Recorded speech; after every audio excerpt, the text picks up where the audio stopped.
I think the part that really, I always loved kids, but the big thing that I really noticed was the resilience, and that was even more pronounced in neuroscience, and especially because within psychiatry has always been, with mental health as well, it's always seen as this kind of entity that you almost can't grasp, because it's not like many other disorders that have a physical appearance often, where if somebody walking down the street, you can be like, oh, they have a disorder. Say if they have a broken ankle, and you're like, oh, I can see that you are being held back by your broken ankle.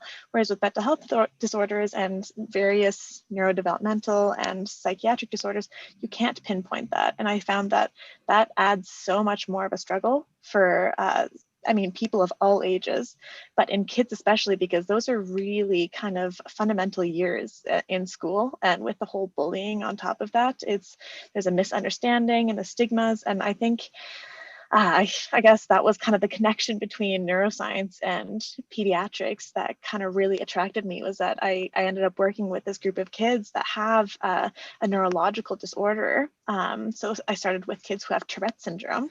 So if I'm hearing you right, it sounds like, you saw a gap in the research, and that was also part of what inspired you. Yeah, I love that you spoke to the difficulties in being able to express how difficult it is to live with a mental illness or a cognitive disability, right? And especially with kids, adults don't even have the language to be able to express things and how they're feeling, what they're experiencing, let alone children. So would you say that you honed in on a gap in the research, as well as a real life tangible thing that you could work on? Definitely. Kind of targeting the specific problem by better understanding the actual disorder and what's going on in the brain, and trying to target that root of the tics in the brain, rather than just doing kind of like a head to toe dampening effect of what some pharmaceuticals tend to be, because they act on everything rather than just one specific system. Mm-hmm. And that's why they can be so, if I may use the word, risky, I guess, in a way that they are. They do target things that you don't necessarily want or need them to target. And so you've honed in on the behavioral side of it, if I understood correctly. In our newest study, we do have a follow-up scheduled.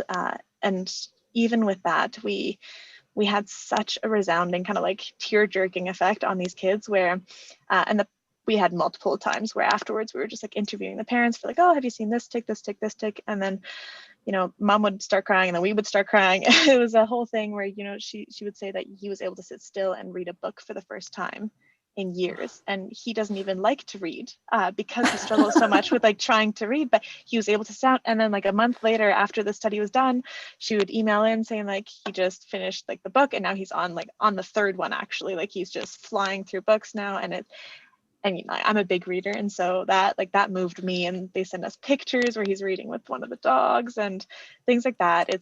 That's kind of the inspiration, where it's like, at the end of the day, yes, I do research, so numbers are like great in terms of like the papers that you push out there, where it's like, oh, the tics decreased by X percentage.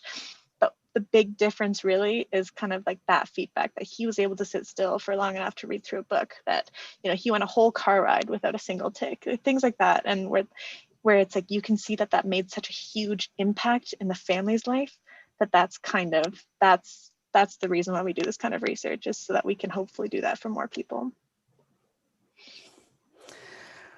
Well, I got emotional too, because I also love to read. Yeah.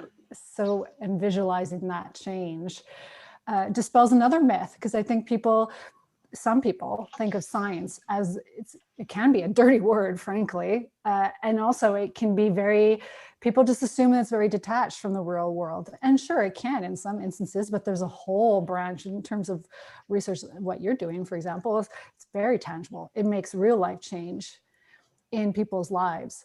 And, it must feel so isolating for families to have a child with Tourette's and really feel like no one gets it.